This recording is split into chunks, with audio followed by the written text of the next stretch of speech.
But if you think about Nigeria itself, it's an open prison.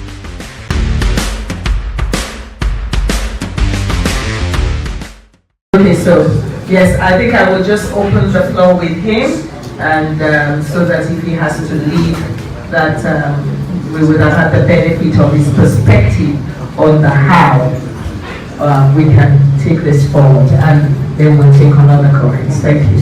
Thank you. Thank you so much, and thank you, the organizers of today's event. I just came in from the UK this morning, and I found something very interesting about Nigeria. It was a flight attendant who was fighting a woman who was asking for wine. She was so vociferous on the plane that the woman had to call her supervisor to talk to her. And they eventually found her a type of wine.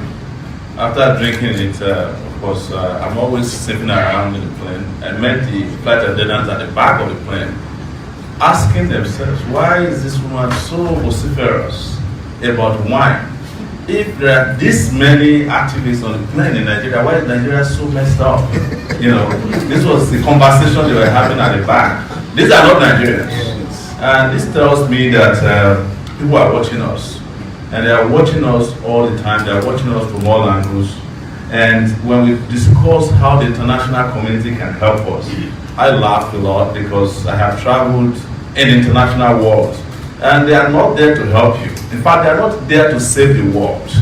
In fact, the NGO business, as it is, as we know it, is not meant to save the world. It's meant to paper over a lot of cracks that is happening internationally, so that the people on the other side, on the western side of the world, continue to make the people in the global south, as they call us, they have even named us geographically, with pity.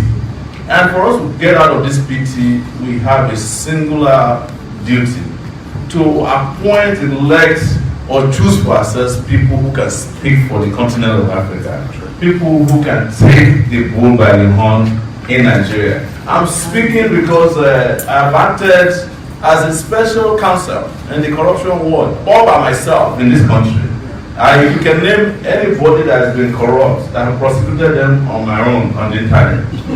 Starting from Ibori to, even at the time, the EFCC had a chairperson who was more corrupt than the corrupt people in town. That was Farida Waziri. We have seen a lot in this country.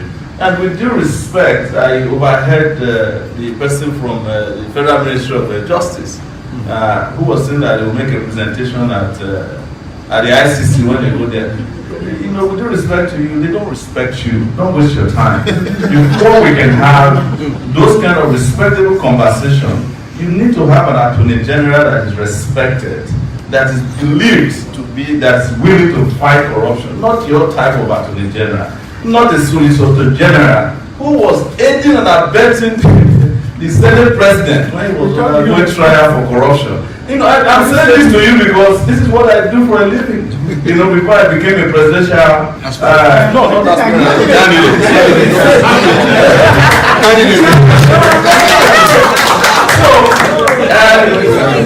I'm just giving you so that you can get the nuggets. Yeah.